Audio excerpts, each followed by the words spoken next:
Shalom Bapak Ibu yang dikasihi Tuhan, kita jumpa kembali dalam FWF Osaka, Wilmon Wongso Fellowship, obrolan santai keluarga Allah. Malam hari ini kita akan bersama-sama belajar dengan tema perjanjian garam yang akan dibawakan oleh hambanya, Bapak Elia Yusak. Sebelum kita mendengarkan firman Tuhan, kita akan terlebih dahulu berdoa. Saya mohon kesediaan Mak Hong untuk berdoa. Mak Hong ada? Shalom, shalom, shalom. Shalom. Mari Mak kita Hong? berdoa. Ya, mari kita berdoa. Bapa di surga, di dalam nama Tuhan Yesus kami berdoa. Kami ucap syukur, terima kasih Tuhan. Kami masih diberi kesempatan bisa bertemu dalam Zoom. Tuhan, mohon Tuhan menjamah setiap hati kami yang ikuti Zoom itu. Agar kami betul-betul murni di hadapan-Mu Tuhan. Tulus di hadapan-Mu Tuhan. Yang ingin mendengarkan firman. Betul-betul ingin menjadi orang-orang yang berkenan di hati-Mu Tuhan. Terima kasih Tuhan, urapilah hamba-Mu yang bawa firman, urapilah kami semuanya yang mendengar Tuhan. Tolong Tuhan Roh Kudus, kuasailah kami. Berbicaralah melalui hamba-Mu itu. Terima kasih Tuhan, terima kasih. Kami berdoa hanya di dalam nama Tuhan Yesus Allah yang hidup. Haleluya. Amin. Amin. Terima kasih, Mak Hong. Waktu saya serahkan kepada Bapak Elia Yusa yang akan mewartakan firman Tuhan malam hari ini untuk kita semua. Silakan Pak Elia. Langsung ya. Oke. Selamat malam semuanya. Terima kasih malam hari ini saya diberi kesempatan untuk berbagi. Semoga suaranya lebih jelas dan saya coba dengan penuh keberanian pakai video supaya kalau pasti ini kelihatan wajah saya. Jadi wajah saya selama ini kayak radio kan, hanya suara aja. Jadi biar kelihatan saya. Malam hari ini saya dikasih tema cukup menantang sebenarnya, perjanjian garam. Karena ini kenapa saya katakan menantang, karena gini, ada banyak perspektif atau ada banyak cara pandang yang sudah beredar di kalangan kekristenan tentang perjanjian garam.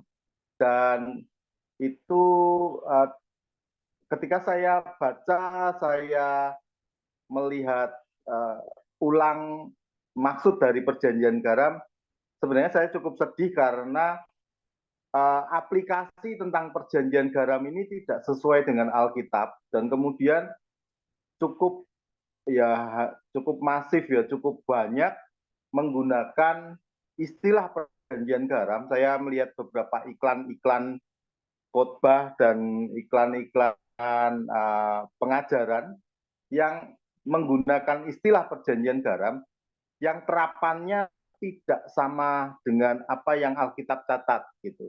Nah, malam hari ini kita akan sama-sama belajar bersama dan melihat apa yang dimaksud dengan perjanjian garam yang ada di Alkitab, sehingga setiap kita akan belajar untuk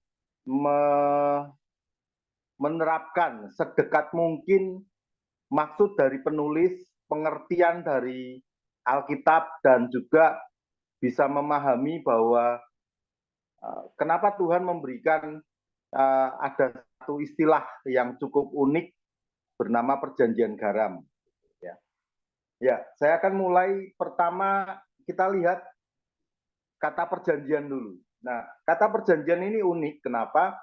Karena dari antara semua keyakinan atau kepercayaan atau agama yang ada di dunia, kata perjanjian ini satu-satunya kata yang dipakai oleh orang Israel, orang Yahudi, untuk menyebut diri mereka, keyakinan mereka sebagai umat perjanjian, umat yang dijanjikan Tuhan. Atau saya bilang gini, mereka meyakini Allah atau Yahweh itu mengikatkan dirinya dalam perjanjian dengan mereka atau dengan bangsa Israel, dengan bangsa Yahudi. sebagai umatnya. Jadi ada hubungan yang terikat antara Allah sendiri dengan bangsa Israel. Dan ikatan itu disebut dalam ikatan perjanjian, ikatan kesepakatan. Makanya bangsa Yahudi atau bangsa Israel itu menyebut diri mereka, kami adalah umat perjanjian. Dan ini cukup unik, kenapa? Karena tidak didapati di hampir semua keyakinan dan agama di dunia tidak menyebutkan diri mereka sebagai umat perjanjian. Nah, kekristenan mengadopsi kata perjanjian, umat perjanjian dari Yahudi. Jadi kita ini sebagai orang percaya, orang Kristen adalah orang yang mengadopsi atau menjadi turunan dari keyakinan Yahudi. Itu kata perjanjian. Dan kata perjanjian kalau dari perspektif orang Yahudi atau cara pandang orang Yahudi, mereka melihat pokoknya adalah dari perjanjian Tuhan kepada Abraham. Makanya tidak heran mereka menyebut bahwa kami adalah anak-anak Abraham, kami adalah cucu Abraham, kami adalah keturunan Abraham, kami adalah ahli waris Abraham. Nah, itu yang sering menjadi klaim atau pernyataan sebagai identitas umat perjanjian adalah umat Abraham, umat keturunan Abraham, yang dasarnya adalah perjanjian Tuhan kepada Abraham. Nah, dari hal perjanjian ini di Israel, di Yahudi sendiri, itu memiliki sebuah tanda yang kita kenal dengan nama sunat.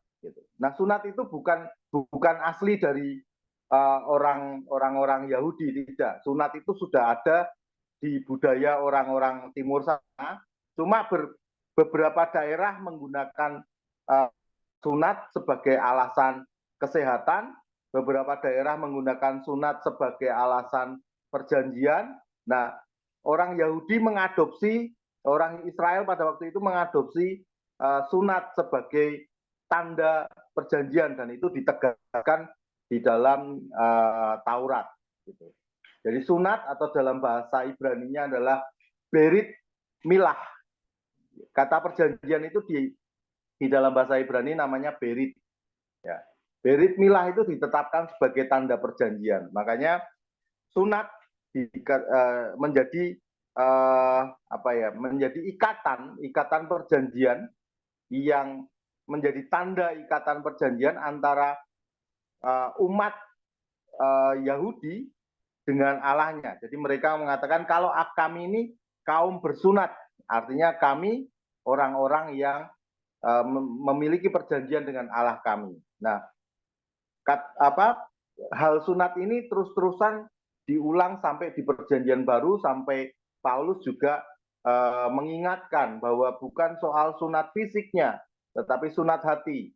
Waktu saya cek tentang sunat tidak dari aspek budaya tapi dari Alkitab, saya juga melihat bahwa ternyata Tuhan juga menegaskan tentang sunat hati, sudah ada di perjanjian lama. Hanya saja orang Yahudi lebih suka dengan bentuk tradisi. Jadi di sini saya bisa melihat gini, dalam keyakinan kita, bahkan kekristenan, itu ada orang-orang yang jalur keyakinannya itu lebih menyukai bentuk-bentuk, gitu, lebih menyukai tanda-tanda sebagai orang percaya, ketimbang hal-hal yang bersifat lebih spiritual. Maka kayak contohnya berpuasa, gitu kan. Ada orang yang ngotot berpuasa tuh gini. Nah, Alkitab juga memberikan gambaran berpuasa yang aku inginkan adalah seperti ini, membebaskan orang-orang seperti ini, bukan soal menahan lapar dan haus, tidak gitu. Nah, dalam jalur keyakinan dimanapun juga atau bagaimanapun juga keyakinan, selalu ada dua jalur ini. Yang pertama jalur yang bersifat agamawi, menyukai tradisi, ritual, bentuk-bentuk, dan yang satu jalurnya jalur spiritual, yaitu lebih menyukai relasi, hubungan, terus kemudian hal-hal yang bersifat batiniah, hal-hal yang bersifat spiritual, rohani, ketimbang bentuk-bentuk yang ditampilkan sebagai bentuk agamawi. Nah, kontradiksi ini sepanjang hidup manusia, sepanjang keyakinan dan agama ada, itu selalu bertempur, selalu berperang. Ada yang lebih dominan ke simbol-simbol dan ritual-ritual, ada yang lebih dominan ke jalur spiritual. Di bentuk keyakinan apapun ada seperti itu, ya. Nah, ini saya hanya menunjukkan bahwa agama Yahudi melihat bentuk perjanjian yang awalnya bersifat spiritual, kemudian Tuhan menunjukkan sebuah bentuk dengan sunat, tanda sunat, tapi dalam perjalanan berikutnya orang Yahudi atau keyakinan Yahudi lebih menekankan sunatnya ketimbang perjanjiannya. Nah, itu salah satu gambaran bagaimana sebuah keyakinan atau sebuah agama ada di tengah-tengah masyarakat atau manusia hari-hari ini. Nah, orang Yahudi meyakini ada 9 perjanjian yang dibagi menjadi 2 bagian. Bagian yang pertama adalah perjanjian-perjanjian Tuhan dengan umatnya pada masa sebelum dan sesudah keluarnya bangsa Israel dari Mesir. Bagian yang terakhir ini, yang bawah. Dan bagian yang kedua adalah hukum-hukum yang Tuhan nyatakan di Gunung Sinai. Itu ada di Keluaran 20 ketika Tuhan menyatakan hukum-hukum yang kita kenal dengan 10 hukum Tuhan. Tetapi dalam perkembangannya, hukum-hukum itu menjadi misfot Torah. Misfot Torah itu ada 613 hukum yang mereka percayai. Tetapi kita tidak sedang bicara soal hukumnya, tetapi kita bicara soal perjanjian-perjanjian yang merupakan pedoman bagi orang-orang Yahudi. Nah, setelah kita lihat dari aspek orang Yahudi, kita juga bisa melihat dari sisi Alkitab kita. Sekali lagi, dalam bahasa aslinya, perjanjian itu dalam bahasa Ibrani dinamakan berit atau bahasa aslinya berit, yang dalam bahasa Yunani diateke.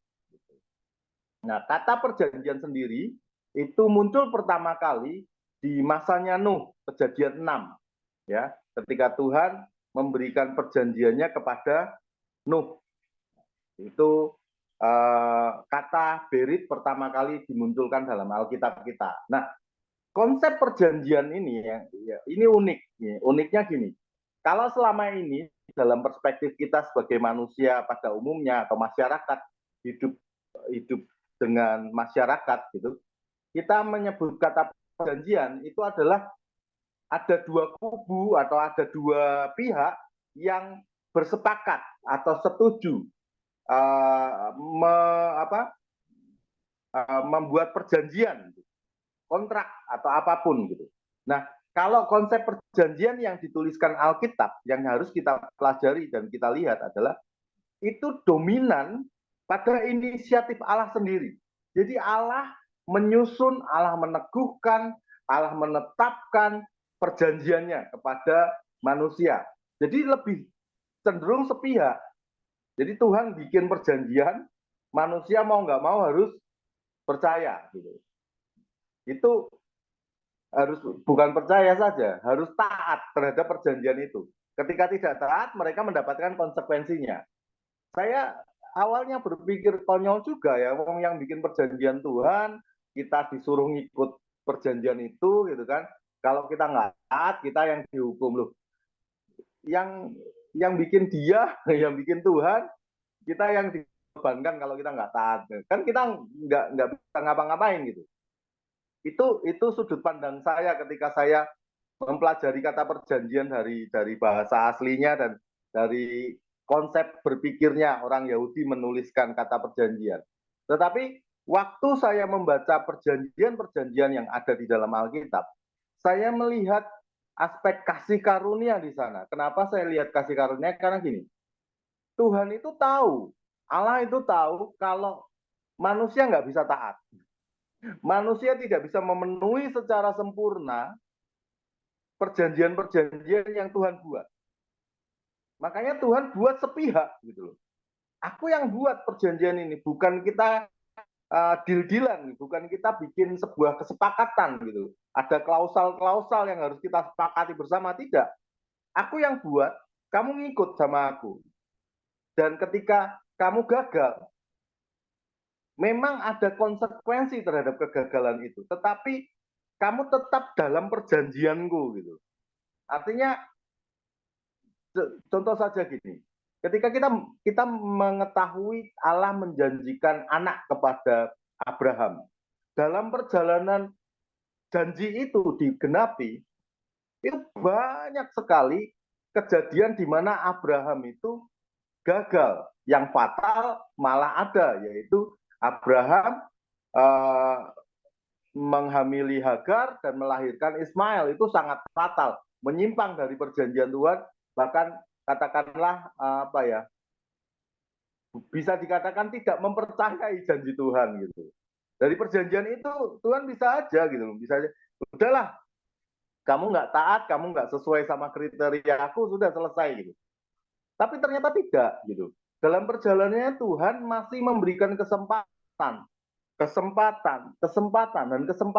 sampai akhirnya Tuhan menghadirkan Ishak di tengah-tengah keluarga Abraham dan Sarah. Yang bikin perjanjian Tuhan, yang menjalani Tuhan, yang menggenapi pun Tuhan. Inilah kasih karunia.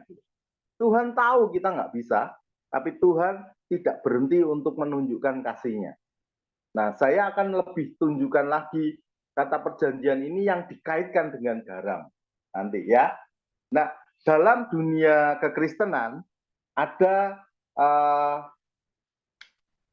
paham, katakanlah paham yang disebut sebagai teologia perjanjian atau covenant theology. Nah, covenant theology ini atau teologi perjanjian adalah gambar konsep atau kerangka penafsiran untuk memahami seluruh struktur Alkitab melalui pola perjanjian untuk membangun struktur dan sistematika teologi Kristen. Maksudnya gini,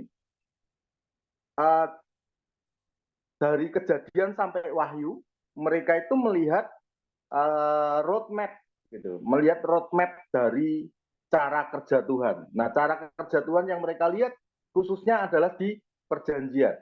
Saya dulu pernah diajar dengan seorang profesor yang sebenarnya background dia adalah Pentakosta, tetapi cara berpikir dia lebih ke teologi covenant ini, teologi perjanjian.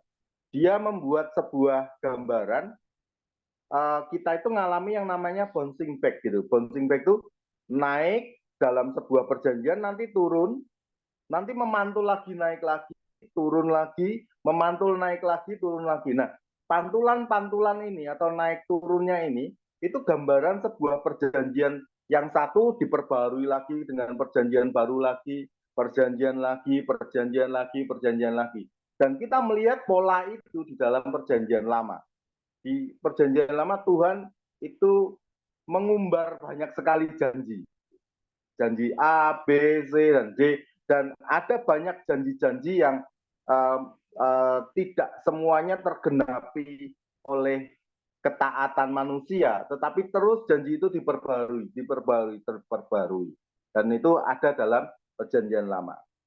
Nah, teologi covenant ini, teologi perjanjian ini mengenal 5 konsep perjanjian yang dipakai menjadi dasar. Pertama, perjanjian Nuh, kedua Abraham, Musa, Daud, dan perjanjian baru. Nah, perjanjian baru mereka reverse-nya, mereka melihatnya ketika Tuhan ngomong, aku akan memberikan hati yang baru kepadamu. Yeskiel kalau nggak salah. Nah, hati yang baru kepadamu sehingga aku akan menaruhkan hukum-hukumku di dalam hatimu. Nah, itu sering diambil sebagai landasan dari perjanjian baru sebelum Yesus muncul, sebelum Yesus hadir di muka bumi sebagai perjanjian baru, ya. Itu. Nah, setelah kita melihat sekilas tentang perjanjian, kita akan melihat sekarang soal garamnya. Nah, garam ini pada masa lalu itu dipakai untuk banyak fungsi. Fungsi yang dominan pada waktu itu karena saking berharganya dipakai sebagai alat pertukaran uang, bahkan jadi uang. Nilainya lebih daripada uang gitu. Jadi bisa jadi garam ini harta seseorang nilainya. Terus kemudian garam juga dipakai sebagai pengikat perjanjian. Yang lainnya garam dipakai secara fungsi sebagai pengawet dan bumbu dapur. Nah, untuk masyarakat timur dekat itu maksudnya di daerah timur tengah sana, garam digunakan untuk mengesahkan perjanjian. Jadi daerah timur tengah itu mengenal garam itu sebagai sebuah ikatan janji. Nah, saya membaca satu artikel, saya coba gali si artikel ini benar apa tidak gitu. Tetapi saya baca sebuah artikel yang menuliskan gini, pada tahun 70-an, tahun 70, tepatnya 19 November tahun 70, itu Presiden Mesir Anwar Sadat itu mendatangi Israel, ketemu dengan Belin kalau nggak salah, ya namanya agak susah, Belin atau Begin, Bedin gitu. Nah, itu Perdana Menteri Israel. Nah, waktu ketemu si Perdana Menteri Israel ini memberikan garam di tangannya dan diberikan kepada si Presiden Mesir. Ini saya dapatnya dari artikel. Waktu hari nggak ketemu ininya gambarnya, fotonya nggak ketemu. Tetapi kisah ini menjadi awal dari mereka berdua dapat hadiah Nobel tahun 79. Terus waktu itu Presiden Nixon dari Amerika Serikat mempertemukan mereka kembali di Amerika dan mengikat mereka di namanya Camp David. Jadi itu tonggak perdamaian Mesir dan Israel. Nah, kembali soal garam tadi. Waktu Perdana Menteri Israel ini memberikan garam dan berjabat tangan dengan Presiden Mesir Anwar Sadat, itu muncul sebuah pemikiran atau sebuah asumsi bahwa mereka sedang sepakat terhadap sesuatu yang lebih besar daripada sekedar ketemu. Tapi di artikel itu yang saya baca bilang gini, si Perdana Menteri Israel itu ngomong bahwa dia berjanji untuk menjaga Presiden Mesir dari ancaman apapun selama ada di Israel. Dan yang jadi badan pasang badan untuk Presiden Mesir Sadat itu adalah Perdana Menterinya. Jadi kalau ada ancaman, dia yang akan menjaga badan atau pasang badan buat presiden itu. Itu makna dari perjanjian garam. Jadi ya mungkin waktu saya baca artikel, memang di timur sana itu garam itu menjadi valuable, menjadi bernilai sekali sampai dikatakan ada istilah perjanjian garam. Nah, nanti kita akan lihat kata perjanjian garam itu dipakai dalam Alkitab seperti apa. Jadi garam ini saking berharganya menjadi sebuah simbol pengesahan satu perjanjian gitu. Ya. Kenapa garam dianggap berharga? Karena garam melambangkan kesetiaan dan kelanggengan atau awet. Kalau kita bilang garam itu kan pengawet juga kan. Jadi ketika seseorang memberikan garam kepada orang lain, tidak hanya sekedar sah, tetapi mereka sepakat, mereka bersatu, mereka bersekutu menjadi satu kesatuan. Itu maksud dari garam waktu pas di budaya sana dipakai. Nah, cuma uniknya Alkitab juga mencatat gini, di Ulangan 29, 23, nanti bisa dicek lagi di Yeremia, kandungan garam yang cukup banyak itu bisa mengakibatkan tanah menjadi tandus. Nah, waktu saya ngomong ini sama teman-teman ya, teman-teman saya komunitas saya sempat sharing soal garam gitu. Garam kalau ngumpul tanahnya tandus. Mereka yo pantesan deh gereja kayak gitu, tandus gitu loh. Mereka tidak menyebar dan menjadi berkat bagi sekelilingnya karena garamnya ngumpul kayak laut mati. Laut mati itu nggak ada kehidupan di sana gitu. Makanya jangan ngumpul terus gitu, nyebar gitu. Kayak garam itu akan berfungsi ketika di luar, bukan di gudang garam gitu, bukan gitu. Nah itu joke aja lah teman-teman komunitas kalau kita ngobrol-ngobrol sampai lihat ini loh, ada sebuah fakta yang unik saya cerita. Garam itu juga bisa mengakibatkan tanah menjadi tandus gitu loh. Tanah tidak ada kehidupan. Ya buktinya laut mati itu kan, tidak ada kehidupan kalau kadar garamnya tinggi.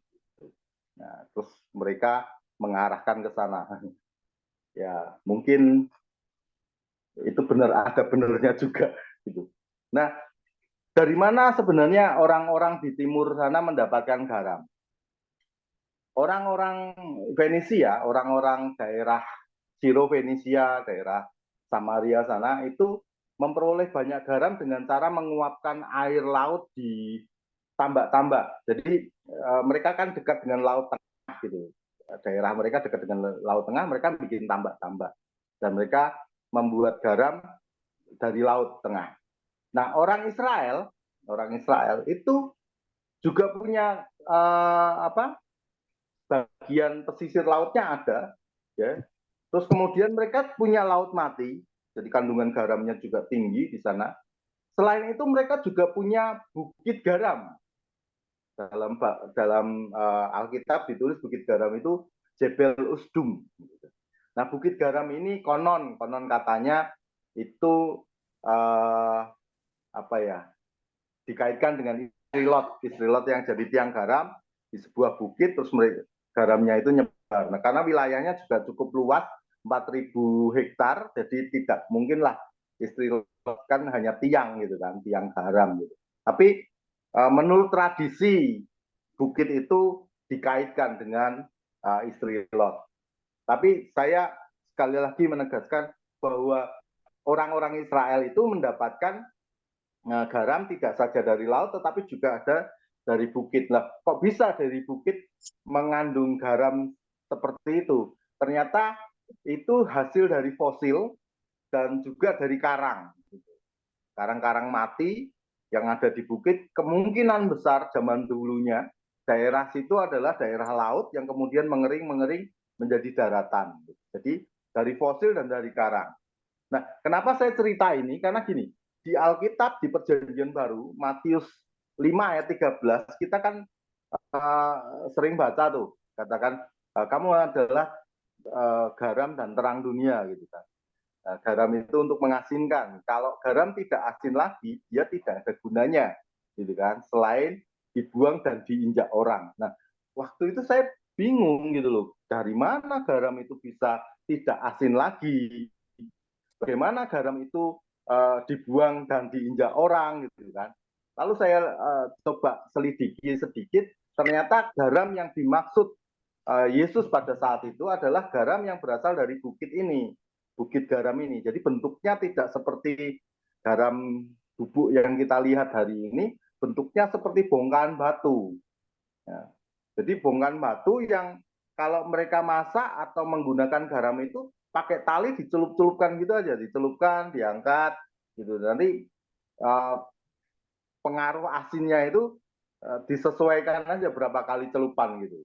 Nah, kalau sudah sering dipakai garam itu karena dia bukan garam murni, dia itu bisa terkikis gitu. Jadi kandungan garamnya makin berkurang. Makanya dikatakan garam itu tidak asin lagi. Nah, kalau tidak asin lagi jadi batu biasa, atau jadi karang biasa, atau jadi ya batu fosil lah, dibuang. Ketika dibuang ya dijak orang. Nah, dari situ saya baru tahu ketika Yesus berkata di Matius 5 ayat 13 bahwa garam itu kalau tidak asin ya dibuang gitu. Begitu. Nah, kita lihat lebih jauh lagi soal garam di Alkitab, ya, soal garam di Alkitab.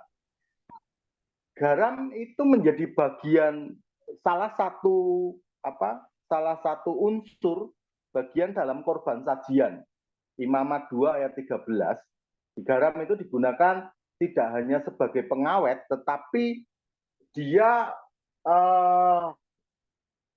saya melihat gini, semua alat-alat yang ada di waktu itu belum bait suci ya, di tenda pertemuan di kemah suci itu diciprati garam, Nah, ketika diciprati garam, saya waktu lihat ini unik. Kok diciprati garam, kenapa ya? Gitu.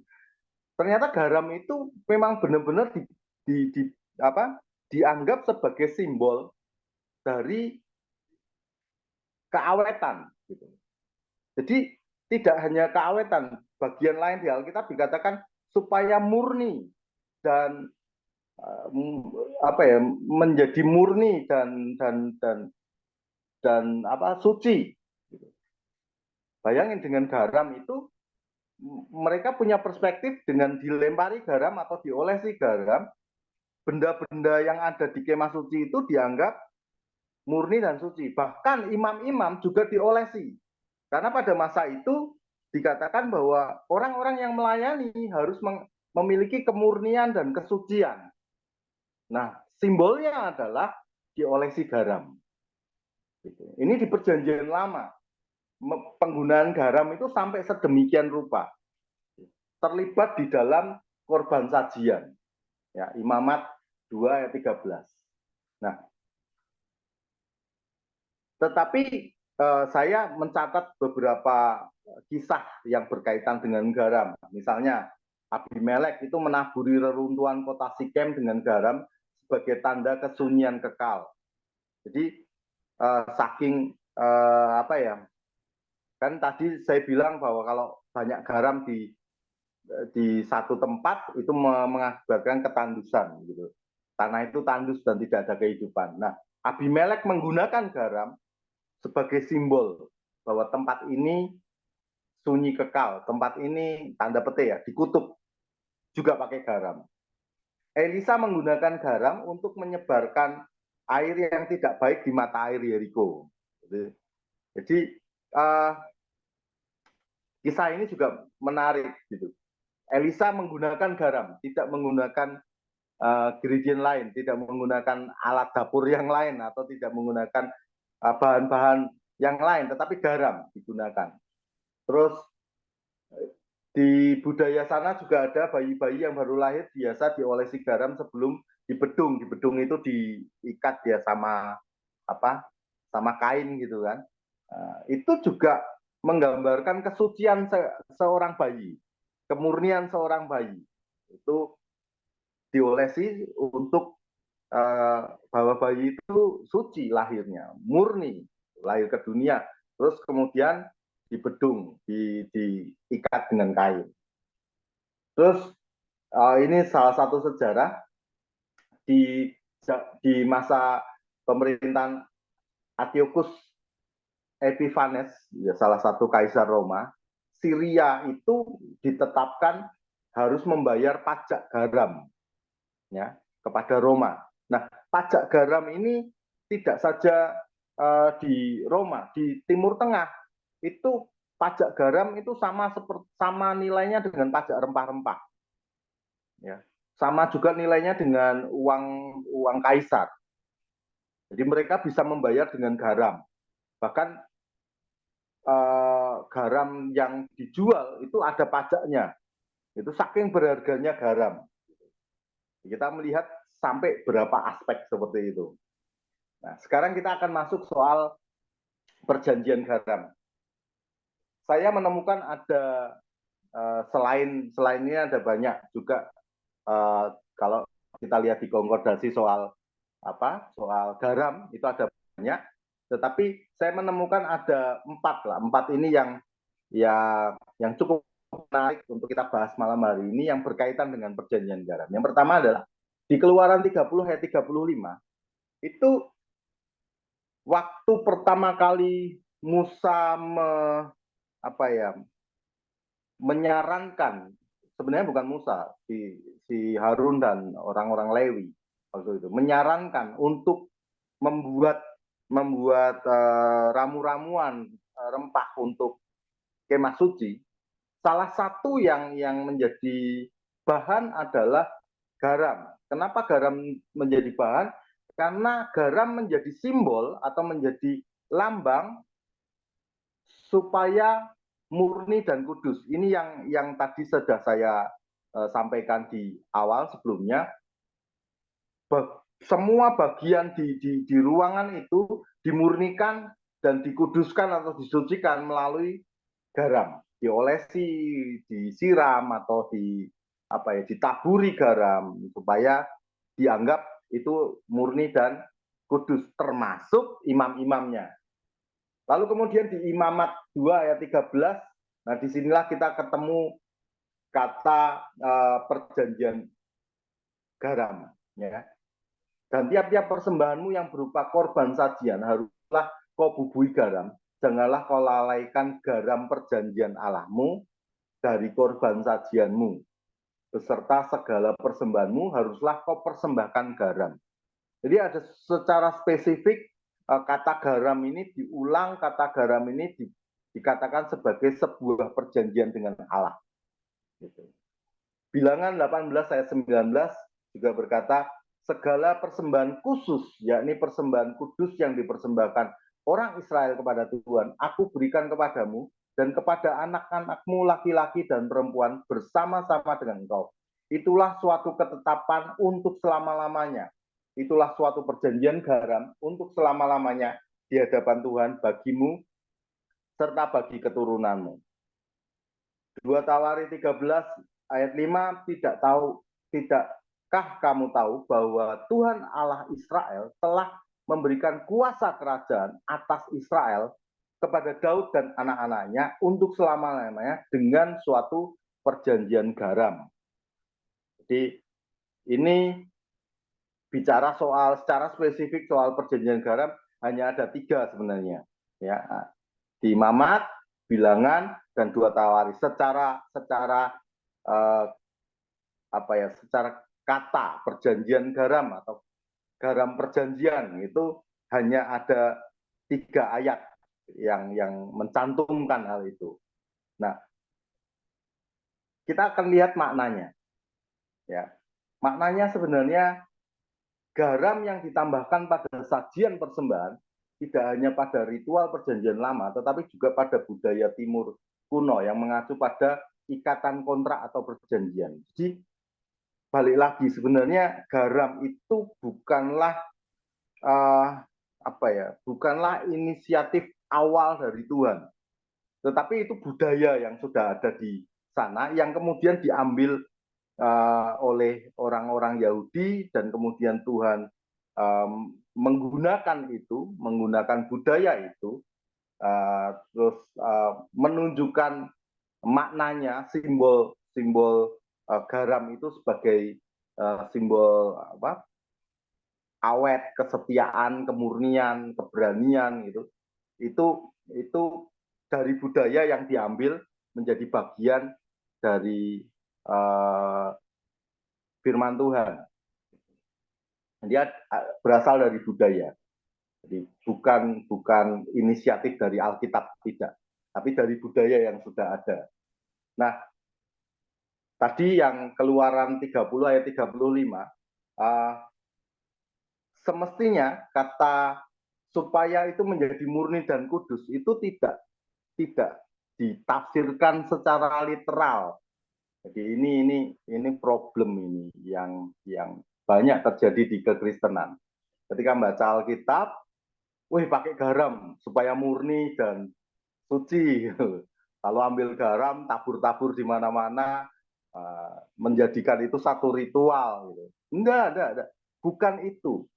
Maksudnya adalah gini, garam itu menjadikan sajian persembahan, menjadikan ritual persembahan pada masa itu menjadi murni, menjadi kudus. Gitu. Itu hanya simbol yang dipakai. Jadi bukan berarti kita menggunakan garam untuk hari ini sebagai orang perjanjian baru untuk memurnikan dan menguduskan. Misalnya mau memurnikan rumah, gitu, sirami sama garam. Tanahnya sirami garam, gitu. Usahanya sirami garam. Gerejanya sirami garam. Anak istrinya disirami garam. Enggak. Ritual itu hanya berlaku pada masa itu dengan konteks yang di masa PL itu pun hanya sebuah simbol yang memakai budaya pada saat itu, ya, karena pada waktu itu garam dianggap punya nilai awet, punya nilai pengaruh, punya nilai yang mahal, punya nilai kemurnian, punya nilai kesucian, gitu kan? Karena itu nilai-nilai budaya yang saat itu yang disimbolkan dengan garam, dan masuklah itu menjadi bagian dari korban sajian. Dan itu bukan ritual kita, bukan ritual kekristenan juga. Bahkan dalam PL pun dipakai, memang konteksnya simbol gitu. Karena tidak berlaku. Kalau mau lihat PL ya lihat Yahudi, agama Yahudi. Dan itu hanya berhenti sebagai simbol, tidak secara literal harus juga kita melakukannya. Dan setiap bahan sajian itu semuanya sebagai simbol-simbol gitu. Kalau Bapak Ibu membaca di imamat gitu, ketika mereka meracik wangi-wangian, itu juga setiap bahan-bahannya adalah simbol-simbol gitu. Zaitun itu simbol apa? Terus kemudian ada tepung, itu simbolnya apa? Tepungnya harus segenggam. Terus kemudian macam-macam. Mur, kemenyan, itu punya simbol-simbol yang semua simbol itu nilai-nilainya diambil dari budaya yang ada pada saat itu. Dan kenapa itu dikombinasikan menjadi sebuah sajian persembahan kepada Tuhan. Kayak kita kalau di Jawa ini, di Jawa ya, itu kayak bikin tumpeng. Di tumpeng itu ada engkung tahu ya, ayam utuh yang dibalik. Gitu. Terus kemudian ada cabai kenapa ditusukkan di atas gitu, mengarah ke atas, cabainya harus cabai merah, nggak boleh cabai hijau. Terus kemudian di engkung ayam itu nanti ada tempenya, harus ada ikan asinnya, harus ada telur dipotong-potong, harus ada mie, ada semua simbol. Dan simbol-simbol itu ada dalam budaya di Jawa. Dan semua itu dipersembahkan sebagai ucapan syukur untuk culture-nya, untuk budaya Jawa kepada Tuhan yang Maha Kuasa. Nah, simbol yang sama atau simbol yang kita baca di Alkitab itu simbol-simbol budaya sana, gitu. Bukan budaya Alkitab, tidak. Budaya sana yang dipakai untuk menunjukkan gambaran-gambaran tentang ritual di sana, gitu loh, ya. Nah, garam sekali lagi dianggap sebagai lambang kelanggengan, keawetan, keabadian, ya, dalam persahabatan. Karena sifat garam itu mengawetkan, menghindarkan makanan dari pembusukan. Jadi kalau kita mengikatkan pertemanan dengan garam atau ngomong aku bikin perjanjian garam dengan kamu, itu artinya aku pengen di antara kita tidak ada sesuatu yang busuk, menyembunyikan sesuatu yang busuk. Itu makna yang apa ya, makna budaya yang luar biasa sekali yang kita bisa pelajari dari bangsa Israel, bukan Israel aja, bangsa-bangsa di timur sana. Dalam ritual perjanjian lama, garam mengingatkan bangsa Israel akan kesetiaan Tuhan. Dan bangsa Israel terikat pada perjanjian ketaatan. Hanya kepada Tuhan saja, hanya kepada Allah saja, orang itu harus pertama-tama taat. Jadi ketika menaburkan garam, mengoleskan garam, menggunakan garam sebagai perjanjian, mereka itu sedang mengingat, orang-orang Israel sedang mengingat tentang kesetiaan Tuhan. Dan dengan mengingat kesetiaan Tuhan, mereka mendeklarasikan diri bahwa hanya kepada Tuhan ini saja kami mau setia. Hanya kepada Tuhan ini saja aku mau taat. Gitu. Nah, perjanjian garam, kalau lebih jauh, tadi kita sudah baca di Bilangan 18 ayat 19 dan 2 Tawarikh 13 ayat 5. Di sana dikatakan, forever and ever the covenant of salt. Gitu. Waktu saya baca, wah, ini perjanjian garam yang berlaku untuk selama-lamanya gitu kan. Oh, saya dengerin khotbah yang aneh waktu perjanjian garam itu tidak bisa dipatahkan ini selama-lamanya tuh. Ya sabar dulu, kalau khotbah itu lihat konteksnya, baca Alkitabnya baik-baik. Waktu saya lihat Bilangan 18 ayat 19 itu bicara gini. Persembahan khusus, ya, persembahan bangsa Israel itu diberikan kepada khususnya suku Lewi, karena suku Lewi nggak punya warisan, gitu kan. Nah, mereka mendapatkan persembahan khusus ini itu diikat dengan namanya perjanjian garam. Artinya ini persembahan bangsa Israel untuk Harun dan anak-anaknya, imam-imam Lewi dan anak-anak keturunannya, berlaku selama-lamanya, khususnya untuk Harun dan keturunannya. Dan itulah konteks Bilangan 18 ayat 19. Jadi konteksnya bicara soal persembahan untuk Lewi, bukan perjanjian garam itu berlaku untuk kita, tidak. Perjanjian garam itu hanya sebagai simbol bahwa kemurnian, keabadian berlaku selama-lamanya, itu simbolnya dengan istilah namanya perjanjian garam. Gitu. Jadi bukan perjanjian garamnya, tidak. Tetapi perjanjian garam sebagai istilahnya atau simbolnya. Gitu. Yang kedua, keluarga Daud juga di 2 Tawarikh 13 ayat yang 5 tadi, itu waktu itu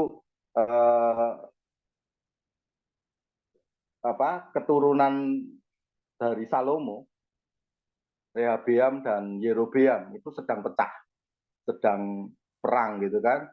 Padahal mereka adalah keturunan Daud. Nah, waktu pernyataan 2 Tawarikh 13 ayat 5 ini saya telusuri lebih jauh. Itu bicara gini, kalau Bapak Ibu baca di Alkitab, di Raja-Raja atau di Tawarikh, itu setiap munculnya raja, keturunan terus keturunan itu mereka reverse atau mereka selalu ini. Raja A itu melakukan seturut Daud, seturut kehendak Tuhan sama seperti Daud nenek moyangnya. Gitu. Raja B tidak melakukan sama seperti Daud nenek moyangnya. Makanya negaranya atau bangsanya kena kutuk. Tapi kalau yang seturut dengan Daud, bangsanya diberkati. Nah, pola ini itu disebut pola ikatan perjanjian garam. Jadi Tuhan mengikatkan sebuah perjanjian kepada Daud dan keturunannya. Sepanjang keturunanmu mengikuti jalanmu, Daud, kamu akan mendapatkan kuasa, kamu akan mendapatkan kerajaan, dan kamu akan diberkati. Itu pernyataan Tuhan kepada Daud dan keturunannya. Dan itu disebut dengan istilah, sekali lagi, istilah perjanjian garam. Berlaku selama-lamanya seperti itu. Jadi perjanjian garam selain simbol, garamnya sebagai simbol, perjanjian garam itu juga hanya sekedar istilah yang digunakan untuk menggambarkan kesetiaan, menggambarkan keabadian, menggambarkan kemurnian. Ya. Nah, kita akan lihat terakhir di perspektif perjanjian baru. Ya. Garam sekali lagi adalah metafora atau simbol yang menggambarkan identitas, peran, fungsi, dan tanggung jawab orang percaya sebagai pengaruh positif di dunia. Ya. Jadi manusia itu dimetaforakan, bukan manusia, orang percaya digambarkan sebagai garam. Gitu. Makanya kita kan mengenal kamu adalah garam dan terang dunia. Gitu kan. Nah itu metafora. Bukan harus pakai garam. Atau manusianya digarami gitu. Enggak. Hanya metafora, maksudnya kamu itu, identitasmu itu garam. Fungsimu itu garam. Peranmu itu garam. Apa sih peran, fungsi, dan tanggung jawabmu? Memengaruhi dunia. Menjadi pengaruh. Lah, kalau kamu mempengaruhi dunia, satu-satunya hal yang bisa kamu lakukan adalah kamu larut di tengah-tengah orang-orang di dunia. Tidak bisa kamu ngumpul. Kalau ngumpul jadinya gudang garam. Gudang garam kalau ngumpul jadi laut mati. Laut mati, tandus, nggak ngapa-ngapain. Satu-satunya fungsi garam itu harus larut. Larut di tengah-tengah orang-orang tidak percaya. Bukan larut ikut. Larut mempengaruhi. Itu makna garam dalam perjanjian baru. Dan saya percaya makna garam dalam perjanjian lama maksudnya pun tidak jauh berbeda dengan hal itu. Cuma penegasan yang paling kuat yang kita bisa lihat di dalam perjanjian baru, garam ini bicara soal pengaruh.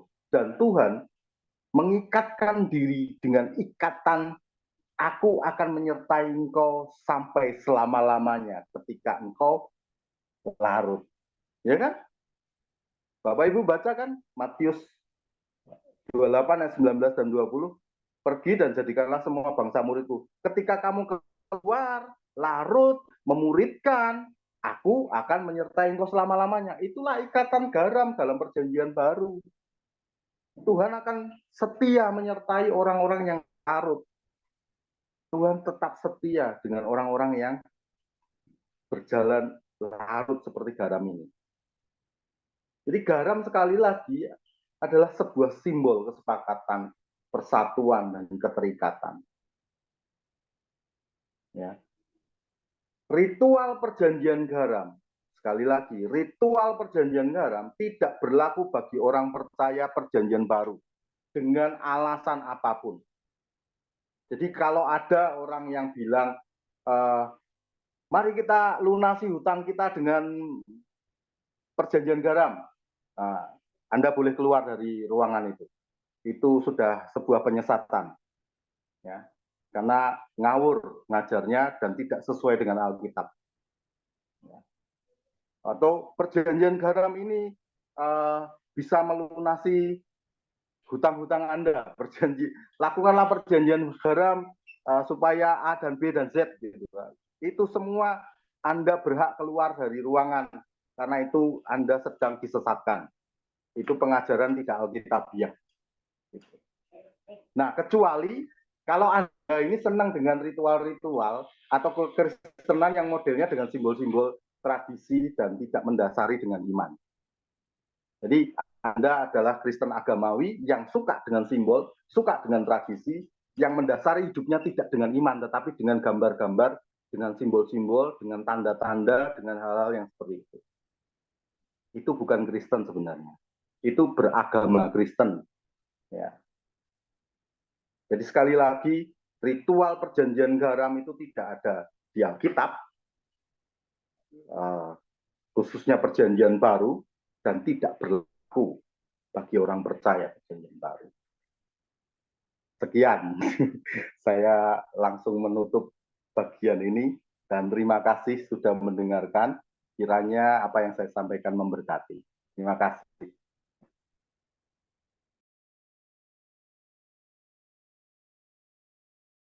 Terima kasih Pak Elia Yusa yang sudah berbagi firman Tuhan. Saya mohon untuk menutup dalam doa, setelah itu kita akan diskusi. Masih mute, Pak. Oke, ya sama-sama kita berdoa. Anugerah Tuhan limpah atas hidup kami. Tuhan, kami bersyukur bahwa dalam setiap perjanjian, ketika kami tidak setia, Engkau menunjukkan kesetiaan. Ketika kami bahkan sedang belajar taat sekalipun dan kami gagal, Engkau tetap menunjukkan kasih dan karunia-Mu. Engkau tetap menjadi pembela kami, Engkau tetap berdiri untuk kami, dan Engkau tetap teguh dalam perjanjian-Mu untuk menyelamatkan kami, untuk memberkati kami. Dan kami bersyukur buat kebaikan Tuhan. Engkau Tuhan yang membela kami. Terima kasih Tuhan, hari ini kami menyadari bahwa bukan oleh karena kami, bukan oleh karena ketaatan kami dan kesetiaan kami, tetapi karena Engkau sendiri Tuhan yang berinisiatif melakukannya dan meneguhkan apa yang Kau janjikan. Terima kasih kalau Engkau hari ini menyadarkan kami akan peran kami, fungsi kami, dan identitas kami sebagai garam. Dan ajarkan kami untuk menjadi larut di tengah-tengah dunia yang bengkok ini, dan membawa kemuliaan nama. Demi nama Yesus kami bersyukur. Amin.